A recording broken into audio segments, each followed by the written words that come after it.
La plantación del olivar en seto es similar a la plantación del olivar tradicional, variando solo el marco de plantación. En cuanto a la época, el mejor tiempo es otoño, si es de secano, para que llegue al verano con el mayor tamaño posible, y siempre y cuando en la zona no sea limitante el frío, en cuyo caso será mejor plantar en primavera, una vez pasado el riesgo de helada. Ángel Hostos, especialista y asesor de explotaciones de olivar en seto, nos explica los aspectos a tener en cuenta para una plantación que asegure un buen cultivo. Bien, Ángel, imagino que lo primero, igual que en cualquier otro cultivo, es esa preparación del terreno.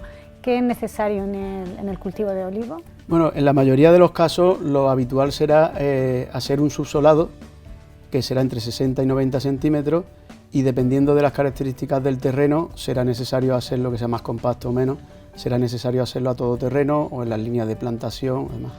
Después de eso ya se darán labores de refinado para que al final queden una tierra mucho más suave para la plantación, bien con grada o con pase de calificador o algo así.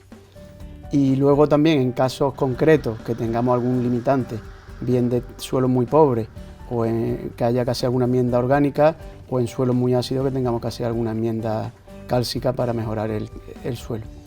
Y por supuesto luego también una cosa muy importante, en caso de que haya problemas de encharcamiento en toda la finca o en parte de la parcela, será recomendable el hacer caballones para que la planta quede un poco más elevada, y tener muy en cuenta también que si hay escorrentías laterales, abrir los caballones para que tenga salida el agua. Cuando se va a hacer una plantación, los suelos se deben de preparar bien, incluso en la fila donde vas a plantar, pues hay que meter algún estiércol o meter algún tipo de abonado, sí, eso siempre lo agradece la plantación. ¿Qué debe de tener un agricultor en cuenta y en qué detalles debe de fijarse? Pues en primer lugar, en la elección de la planta, que tenga garantía sanitaria, que sea una planta certificada, y conocer también el tamaño de planta que vamos a tener y el embalaje en el que lo vamos a recibir y el formato de maceta en el que venga. Lo ideal sería tener una planta de más de 60 centímetros que nos abaratará las labores posteriores en campo. Luego, respecto al tutor, existen distintos materiales, pero el más habitual es el tutor de caña de bambú, y la tendencia es a emplear altura entre 1,25 y 1,5, que nos permitirá la mecanización de la poda. Luego, en cuanto a los protectores, dependerá del tamaño de planta que podamos emplear unos materiales u otros. Si tenemos planta pequeña, solo podremos usar protectores que dejen pasar la luz, con el consiguiente problema de que va a salir brotaciones laterales y nos va a llevar un costo luego superior para eliminarlo. Porque debemos de eliminarlo. Debemos de eliminarlo.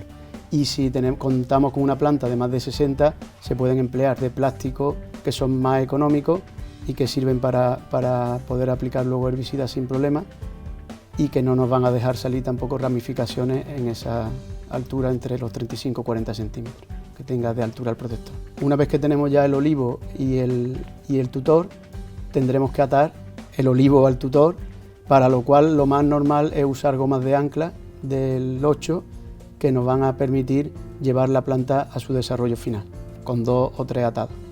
Salvo que en el caso de que sea la planta muy poco lignificada, a lo mejor hay que empezar con atados de cinta plástica con grapa, que se irán sustituyendo luego posteriormente por las gomas de ancla. Que serían esas plantas más pequeñas, que no serían plantas de 60 centímetros, exactamente. Imagino. ¿Y hay algún condicionante más para la elección de estos materiales que nos haga elegir en ese arco de variación que nos has dado? Lo más importante en un principio sería también decidir si vamos a realizar la colocación de la espaldera, porque en caso de que no la vayamos a realizar o que no tengamos pensado realizarla, habrá que tener un tutor de más grosor, mínimo 20-22 milímetros de grosor en la caña, y también habrá que poner especial atención en que el clavado de los tutores sea mínimo de 50 centímetros para que oponga mayor resistencia a la caída.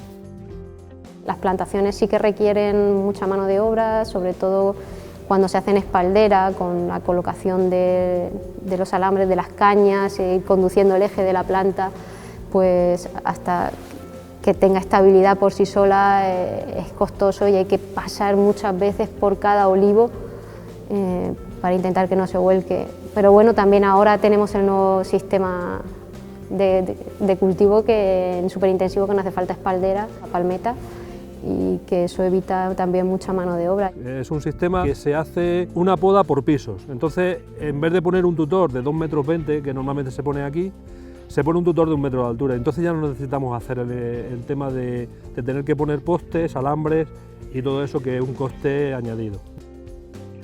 En base a que elijamos el colocar esa espaldera, ese sistema de soporte, que bueno, puede ser en algunos casos opcionales, ¿qué nos recomienda para colocarlo o el por qué colocarlo, ¿no? Si vamos a colocar espaldera, el diámetro de los tutores ya no hace falta que sea tan grueso, pueden ser tutores con menos grosor, y aparte el clavado tampoco es necesario ya que sea tan fuerte o que sea tan extenso. Con clavar 30-35 centímetros, que es lo que las máquinas plantadoras por sí solas hacen, sería suficiente. Con lo que tendríamos un abaratamiento. Por esa parte tendría un abaratamiento, y luego tendría el coste en sí de la espaldera. Que la espaldera está compuesta por postes extremos que se clavan inclinados con sus vientos, y luego lleva postes intermedios cada 25 o 50 metros según la orografía del terreno principalmente, y luego un hilo de poliamida o alambre, los dos materiales son válidos y con costes similares, que iría bien tensado y donde irían agarrados cada tutor, y esa espaldera pues sería la que sustentaría el árbol. Bueno, ya lo tenemos más o menos claro, ya sabemos cómo realmente la plantación in situ en el campo, ¿cómo se haría? ¿Qué recomendaciones darías a ese agricultor? En primer lugar sería elegir la forma de plantar, que se puede hacer tanto con máquinas, que suelen ser máquinas direccionadas con GPS, o a mano. Ambos sistemas son válidos y todo va a depender de la disponibilidad de mano de obra cualificada para esa tarea, o de la disponibilidad de empresas de servicios que planten, y del tamaño de la plantación. Normalmente en plantaciones de menos de 10 hectáreas suele salir más rentable a mano que con la máquina. Con equipos de GPS se puede diseñar la plantación dependiendo de la parcela como sea. Se hace una planificación sobre el riego que se va a montar, y hoy en día se trabaja así. La profundidad a la que se ponga la planta es muy importante, ya que no debe de quedar nunca cepellón fuera para que no se seque. Entonces hay que enterrar la planta unos 10 centímetros por debajo del nivel del suelo. Ese cepellón. El cepellón. ¿Y colocamos algo más que con esa planta en ese momento? Bueno, claro, después de colocar la planta se coloca el tutor, y luego ya se hacen atados y se coloca el protector en último lugar. Hoy en día las plantadoras que hay en el mercado, casi muchas de ellas con GPS te ponen el tutor. El protector hay que ponerlo manualmente, incluso muchos viveros ya viene la planta ya con el protector puesto, pero bueno, yo creo que a la hora de hacer la plantación y poner la goma de goteo se puede hacer, se hace todo con la misma máquina. Y en cuanto a riego, ¿es aconsejable? Los riegos en un principio también hay que manejarlos de otra forma, porque para asegurarnos el cepellón forme una franja húmeda y le llegue a cualquier planta, hay que dar en un principio riegos más distanciados pero más largos, para asegurarnos que le llegue una humedad suficiente y que asiente el terreno. Conjuntamente con los ingenieros que diseñan el riego, se hace una planificación de la parcela y se hace la plantación, dependiendo también si tenemos más cantidad de agua o menos cantidad de agua, y el suelo que tenemos, pues podemos darle un marco de plantación más denso o menos denso.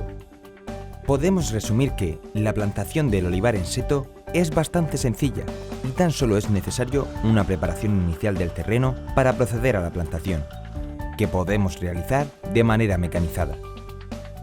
Es importante el asegurarse una planta certificada, con garantías sanitarias, con un correcto formato, altura y tipo de embalaje.